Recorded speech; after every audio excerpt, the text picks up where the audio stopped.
Why do you think big tech will become the third superpower, and what are the dangers and opportunities if it does? Big tech is essentially sovereign over the digital world. The fact that former President Trump was deplatformed from Facebook and from Twitter when he was president. He's, Yeah. most powerful political figure on the planet. And he's just taken off of those networks. And as a consequence, hundreds of millions of people that would be regularly engaging with him in real time suddenly can't see it. That wasn't a decision that was made by a government. It wasn't a decision made by a judge or by a regulatory authority or even by a multinational organization like the UN. It was made by individuals that own tech companies. The same thing is true in the decision to help Ukraine in the war. In the early days, the U.S. didn't provide much military support. Most of the military capacity and the cyber defenses, the ability to communicate on the ground was stood up by some tech companies that they're not allies of NATO. They're under no obligation to do that. They've got shareholders, right? But they still decided to do it. I think that whether we're talking about society or the economy or even national security, if it touches the digital space, technology companies basically act with dominion. And that didn't matter much when the internet was first founded because the importance of the internet for those things was pretty small. But as the importance of the digital world drives a bigger and bigger piece of the global economy, a bigger and bigger piece of civil society, a bigger and bigger piece of national security, and even increasingly defines who we are as people, how we interact with other human beings, what we see, what we decide, what we feel, how we emote. That is an astonishing amount of power in the hands of these tech companies. And yes, there are some efforts to rein them in, to break them up, to regulate them.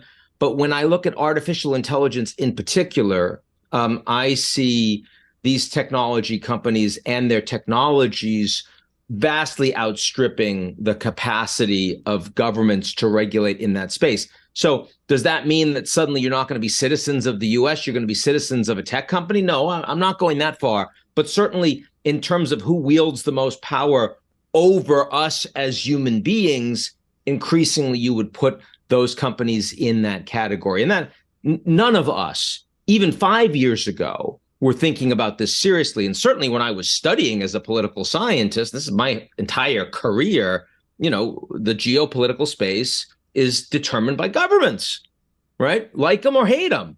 And some of them are powerful, some of them are weak, some of them are rich, some of them are poor, some are open, some are closed, some are dictatorships, right? Some are democracies, some are functional, some are dysfunctional, but they're in charge. And that increasingly is not true.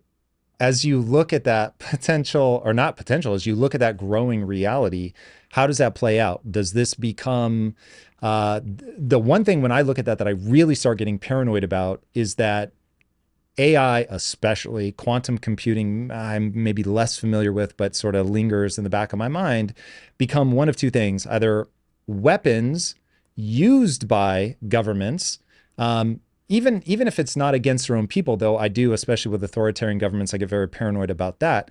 But even if they're just used as warfare against other countries, that sort of quiet, invisible battle freaks me out. And then also, I worry very much about this becoming the new battlefield for a Cold War between the US and China specifically. Do you see us as moving towards that because the tech will make that increasingly easy to fight an invisible war? I do think, of course, that all of these technologies are both enabling and destructive.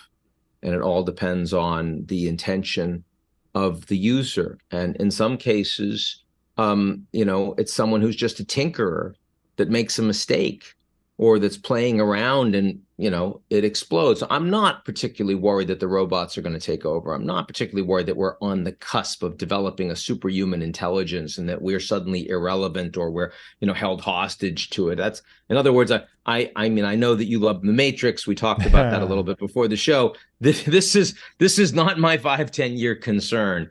But the idea that this technology is going to proliferate explosively. I mean, vastly beyond anything we ever were concerned about with nuclear weapons. We're 80 years on, it's still just a handful of countries and no corporations, no terrorist groups, no individuals that have access to those nukes. No. AI, with both its productive and destructive capacities, will not just be in the hands of rogue states, but will also be in the hands of people and terrorists and corporations, and they'll have cutting edge access to that. So, I mean, it would be easier to deal with if it was just about the United States and China, and we can talk about the United States and China and how they think about that technology differently and how we're fighting over it and how it has become a technology Cold War. I think that we can say that that exists right now, not a Cold War overall, but a technology Cold War. I think that exists. But I think the dangers of AI are far greater than that. It is precisely the fact that non-governments will act as principals in determining the future of the digital world and of society and national security as a consequence. And governments, right now, governments still seem to think that they're going to be the ones that will drive all this regulation. And in the most recent days, the United States is taking just a few baby steps to show that maybe they recognize that that's not the case. But ultimately, either we're going to have to govern in new institutions with technology companies as partners, as signatories, or they're not going to be regulated. And I think that reality is not yet appreciated by citizens. It's not yet appreciated by governments. Ooh, okay. So tell me more about that. What does a world look like where this technology is proliferating like that and is not regulated? Well, if it's not regulated at all, that means that everyone has access to it. So let's look at the good side first. Let's be positive and optimistic, because I'm a believer in this technology. I think it does all sorts of incredible things, and I'm not just talking about ChatGPT. I'm talking about the ability to take any proprietary data set and be maximally efficient in extracting value from it.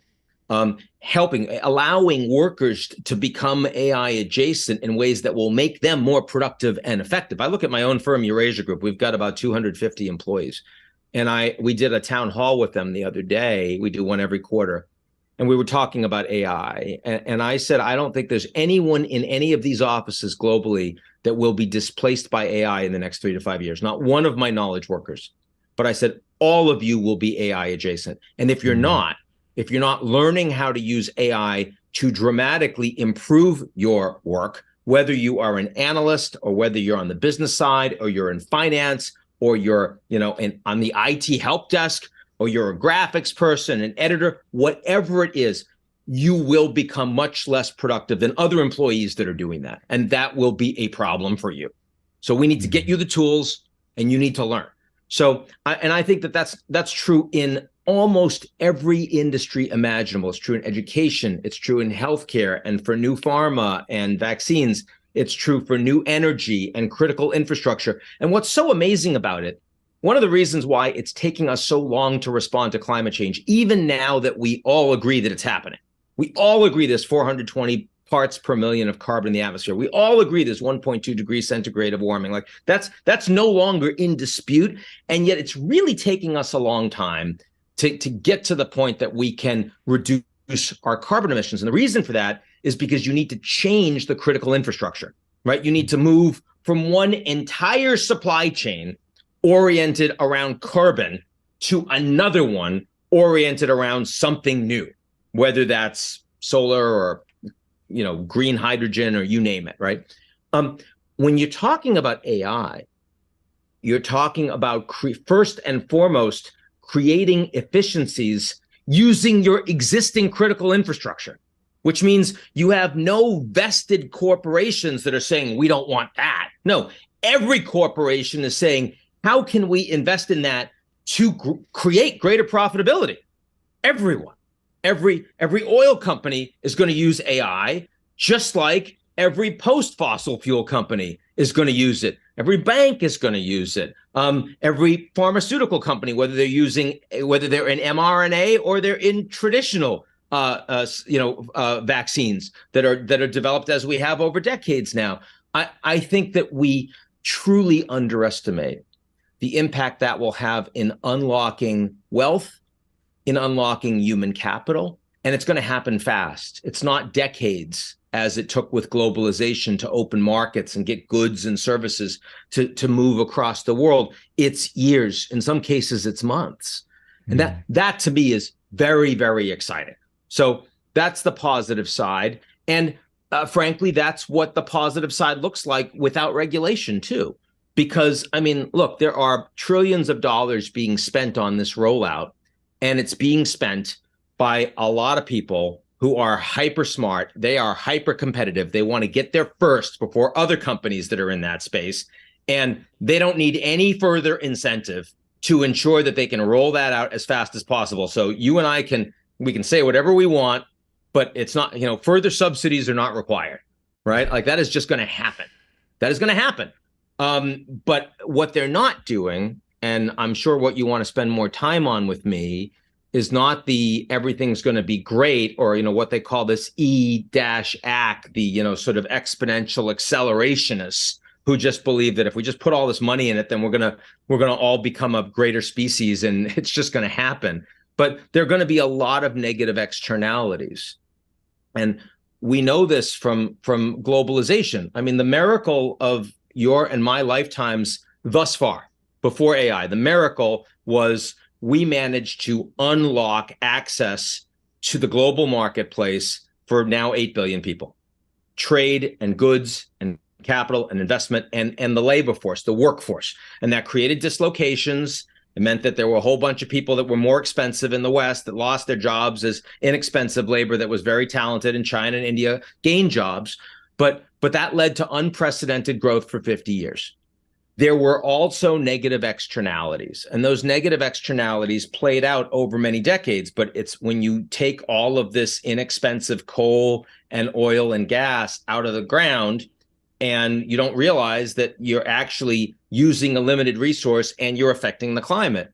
And so decades later, we all figure out, oh, wait a second, this is a really huge cost on humanity and on all of these other species, many of which are already extinct, and no one's bothered to pay for them. Well, with AI, the negative externalities will happen basically simultaneously with all the positive stuff I just talked about.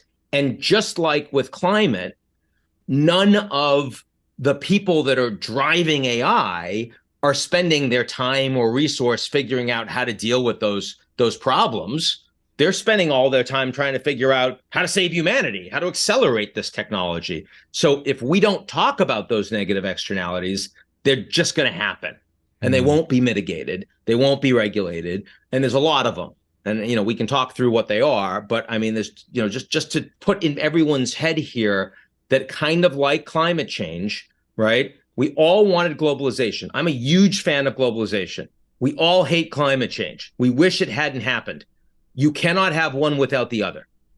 And, the fact that we were so focused on growth and that all of the powerful forces are, let's have more stuff, let's get more GDP, let's extend our lifespans, let's improve our education, let's take people out of abject poverty, all of which are, laudable goals, some more, some less, but things that we all like. But there were consequences that no one wanted, no one dealt with, no one cared as much about, because they're not as directly relevant to us as the shiny apple that's right in front. And that is what is about to happen in exponential fashion with artificial intelligence. If you like that clip, check out another powerful clip right here, and I'll see you there.